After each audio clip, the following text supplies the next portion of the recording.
Okay, back to where we left off yesterday. Okay, the last thing we're learning is you're supposed to bathe before Shabbos, go to the Mikvah, and so on, things like that. Now in halacha it says like this: you're not allowed to wash. That means you're not allowed to be in a mikvah. It's a practical term. It used to be a bathhouse. You're not allowed to be in a mikvah in the water together with your father-in-law, the husband of your mother, even if it's not your father, and your sister's husband. Okay? It's a tznius aspect. You're not supposed to be with your brothers-in-law. You're not supposed to be with your father-in-law. You're not supposed to be, another din is, like it says, you're not supposed to be with your Rebbe in the water at the same time. The difference in halacha is that what happens if you're in the water first and then your Rebbe comes in, you don't have to go out. But if you're in the water first and then your father-in-law or something like that, those guys come in, you have to go out. And again, in many circles, they're not so makpid on this din, but it's a din in Shulchan Aruch. Okay, another din is the mitzvah.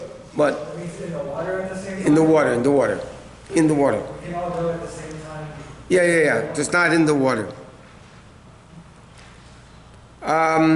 Okay, also you're supposed to wash your hair, cut your nails.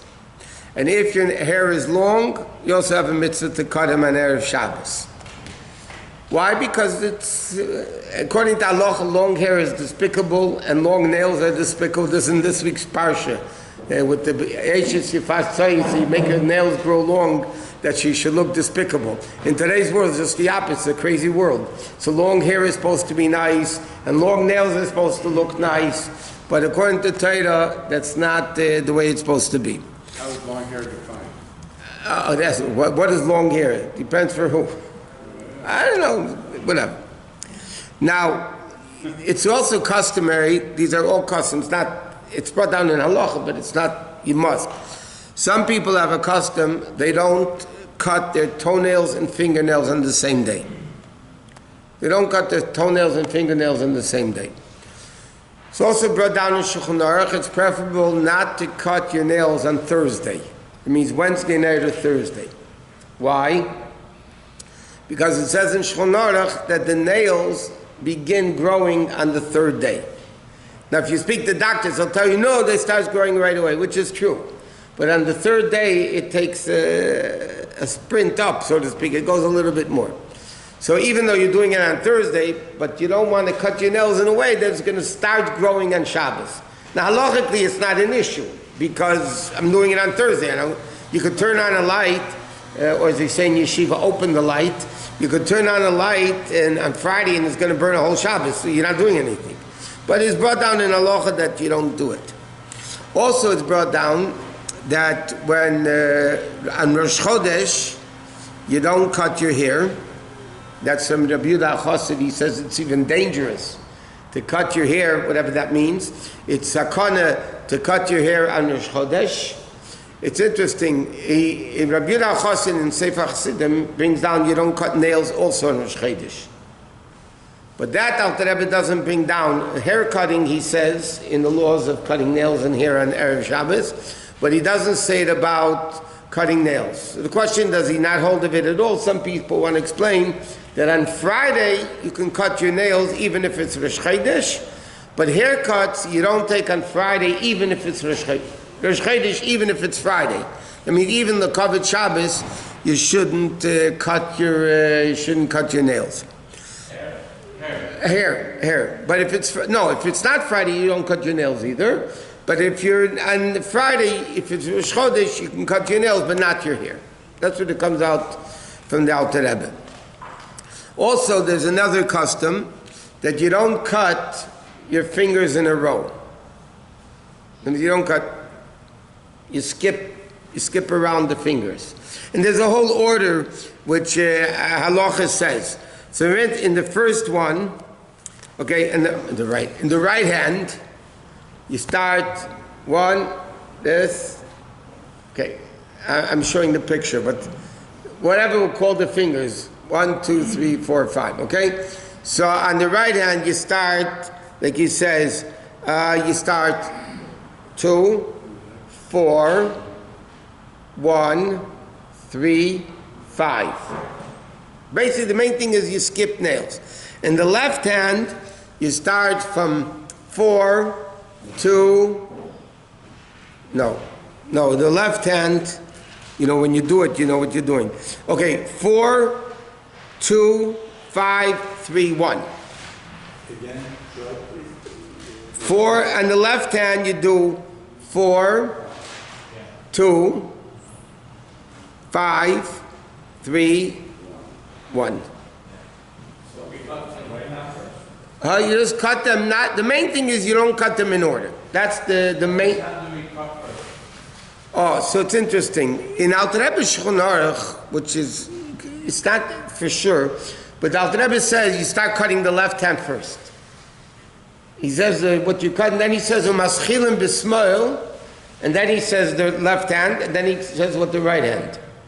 So it seems to imply, it's not for sure, but it seems to imply that the Alter Rebbe holds you cut the left hand first. And somebody said an interesting reason why, because l'chayra right should go before left, but it's interesting, we learned already in the past that when you get dressed, you put the right sleeve in first.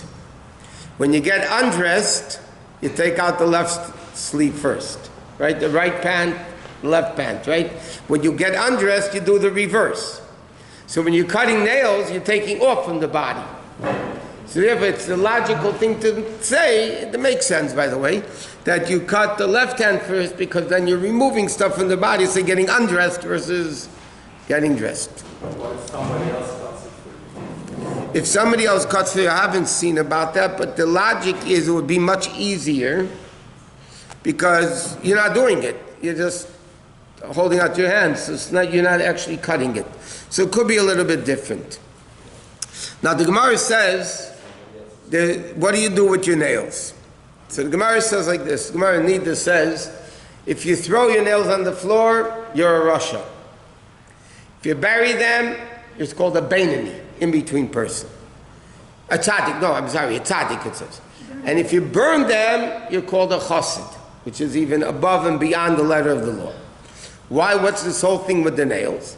Because the Gemara says, again, what it means I don't know. But the Gemara says, if you cut your nails and a pregnant woman walks over the nails, she might have a miscarriage. It could be Kabbalistic, whatever. Because nails represent evil. That's why you have to cut them.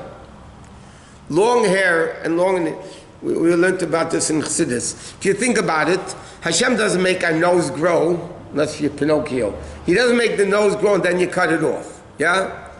Hashem could have made us with nails, fingernails and toenails and hair, that's it. It stays in one size. That's it. It doesn't keep growing. So how does it work? The nails grow, you have to cut them. The hair grows, you have to cut them. Those are the only two parts of the body that grow that you have to cut them. Why Hashem could have made the nails like perfect size, like the fingers and everything else. How do we square that with the story of Samson? Story of? Samson. With the hair, because the Nazir Taka has long hair. So 1 second. So what's the issue with hair as a nail? Hair and nails symbolize evil, except the hair of the beard. The hair of a beard is the 13 attributes of mercy, the Gimel Midas Harachamim, Yud Gimel Tikkun Diknas, it's called in the Zohar. The hair of the beard is holy. All the other hair and the head is klipa. And that's why when Hashem says, I don't want you to have long hair, I want the klipa to be removed. So Hashem makes that it grows, and then you have to cut it, because Hashem says, your avodah, your work is to take off and remove the klipa. It says the Alter Rebbe brings it down in the beginning of Tanya, it says in the Zohar and Midrashim, that before Adam Rishon sinned, his whole body was covered with nail, like fingernails, the whole body, as a protection. Then when he sinned, all the nails fell off, except on the fingertips. That's why we learned that when you cut your hair, you cut your nails, you have to wash your hands. Why? Because it's the concept of ruach ra, it's evil that you're removing from the body. So therefore, so the Gemara says like this: if a pregnant woman is going to walk on the nails, she might have a miscarriage. That's what the Gemara says. So therefore, if you throw them on the floor, you're a rasha because you don't care about anybody else. Who cares if she miscarries, right? It's convenient. If you bury them, then you're a tzaddik. Why? Because now she's not going to step on them. You bury them. But if you burn them, the Gemara says, then you're a chassid. That's above and beyond the letter of the law. So Taisus in the Gemara over there says, why are you a chassid? So the difference is like this. If I bury the nails are still there. They're existing. They're buried. I want to so much be careful not to hurt anybody else. I'm going to get rid of them completely by burning them. Do they burn? They burn. They stink when they burn, yeah. But most people today, they'll flush them down the toilet, which is called burying. But Taisus says, why is a person called a chassid? So Taisus quotes a Gemara, that the Gemara says, if you burn any part of your body, it's sakana for you. It's detrimental for you. So why is he a chassid? He is so careful about not hurting somebody else, he's risking endangering himself a little bit by burning his nails, which is a part of him, as long as he doesn't hurt anybody else. So that's called a chassid. What? So would you say pregnant women shouldn't go to nail salons? There's a big issue that all the pregnant women always ask that question. So how do they go to a nail salon if they're pregnant? So ideally what they should do is, they should be the first appointment. Because anyway, they sweep it up at night, they get rid of the nails. So then if they're the first appointment, then hopefully there's no nails on the floor by then. And then and if not, she's careful.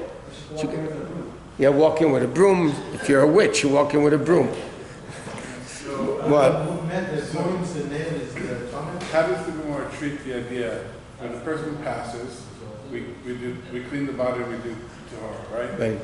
But the nails and hair continue to grow for a long time. Yeah, but that's... Is that still evilness being grown? Or? I don't know. I don't know. But they do cut the nails and the hair by the Torah. Okay, but then what happens afterwards? That's Hashem's business. You're not going to stay there in the ground with them and make sure every week to cut But them. they know hair and nails continue to grow. Okay. Does that apply to the goyim too? The goyim's name is not... Seemingly, it would be the same thing. I don't know. I've never seen anywhere a differentiation between... What? The famous story of the rocket Shabbat, the family was very celebrated liver, wanted on back, go and take it out, and the rocket Shabbat said it's not. I don't know. And long hair is not evil for a woman, right? No, for a woman, if it's... Well, married woman's supposed to cover the hair with it, but that... Yeah. That could be long. Okay, that's as far as that stuff goes. Okay, next thing over here is Erev Shabbos. Before Shabbos, you're supposed to make a reckoning of your soul. Like we said, it's the end of the week, so you have to you want to go into Shabbos with a clean slate. So you have to, every Erev Shabbos, you should look into your actions, you do tshuva, fix everything that you messed up during the week. Just like Erev Rosh Chodesh is what's called Yom Kippur Cotton of the month, so this is Yom Kippur Cotton of the week. Now for Shabbos, you should make sure to have nice clothing, you should have a talus of a mitzvah. Now, even if he's dressed, there's another, okay, we'll do it quickly, but there's a din in halacha, you have to dress Shabbos on Shabbos. You're not supposed to dress weekday. A lot of people go to shul, they're dressed up properly, and then they go home and they put on their t-shirts with their shorts, with whatever. So in halacha it says you don't get dressed up because you're going to shul. The day of Shabbos itself demands to be dressed with Shabbos clothing. So what if you have shorts for Shabbat clothing only? If you have a nice pair of shorts. It's a shirt that only you will wear on Shabbat. Well, then you then you buy a 50% off sale. Because 50% off the clothing, you get 50% off the sale. Go on. You're supposed to sit around all day long in your suit? It doesn't have to be a suit. There shouldn't be jeans with a t-shirt. No, in Shulchan Aruch it says you have to dress. You're not allowed to dress in Shabbos like you dress during the week. Even if you're going amongst goyim, you also have to dress Shabbos. Okay, it's fine.